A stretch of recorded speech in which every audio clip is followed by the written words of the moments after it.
Obviously, they're trying to get a handle on exactly who else was involved. Remember that the major team at the airport, there was two brothers involved in that.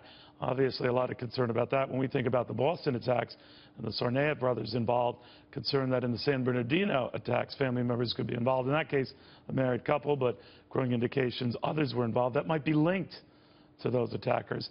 Rudolph Giuliani says that no matter how you slice it, for the president to be in Cuba doing the wave at a baseball game doesn't look good. We have a solemn treaty with the country of Belgium that an attack on Belgium is an attack on the United States of America. So you equate an act by terrorists. I just want to be clear. And you're the lawyer. I'm not. Oh, an attack on France, an attack on Belgium, an attack on he should have gotten his butt back to the White House. Is an attack on the United States of America. I want to ask Congressman Lee Zeldin, Republican from the fine state of New York, about that. Congressman, do you agree with what Rudy Giuliani said there? An attack on Belgium, a NATO member, is an attack on us, and the president should respond, get back to Washington immediately.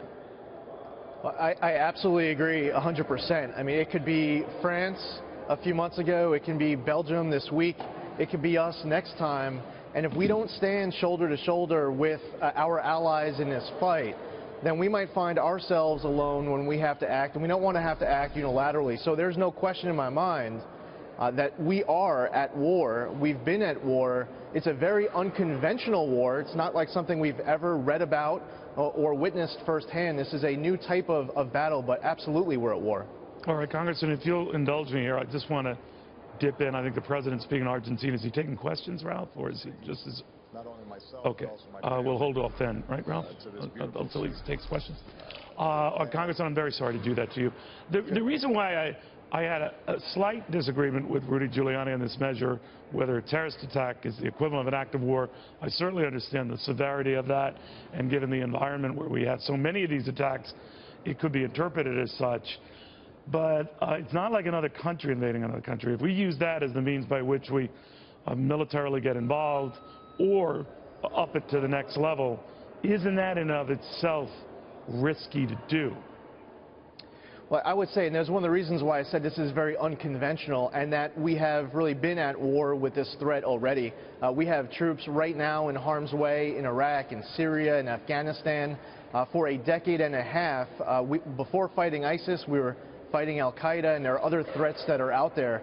So as we are conducting military operations and supporting the Iraqi counterterrorism service or having our special ops try to take out ISIS command and control right now in the Middle East, and the fact of the matter is we're already at war, but unfortunately some of the sound bites and rhetoric that comes out of the Obama administration wants us to ideally think of some alternate reality, which unfortunately we are reminded all too often is beyond the Middle East and closer to home, if not at home, as we saw in San Bernardino.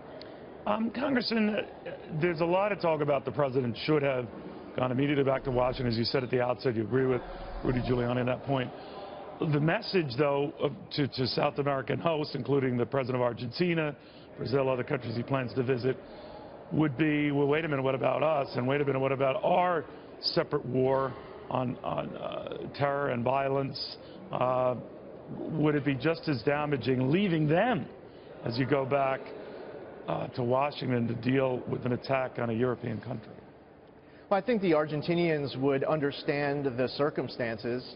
I wouldn't anticipate there to be a negative reaction, and you know, the president can always go back to Argentina at another time. But if you remember back in when Paris was under attack, a week later, there was this historic unity rally. The president was not there, even though other world leaders were. A week later, we sent John Kerry over there with James Taylor to sing about how they have a friend. The message that our leadership sends, that the leader of the free world, the president of the United States sends, is extremely powerful, not just for setting a certain tone here in the United States with his own domestic policy, but the message abroad. All right, Congressman, thank you very much. Speaking of which, the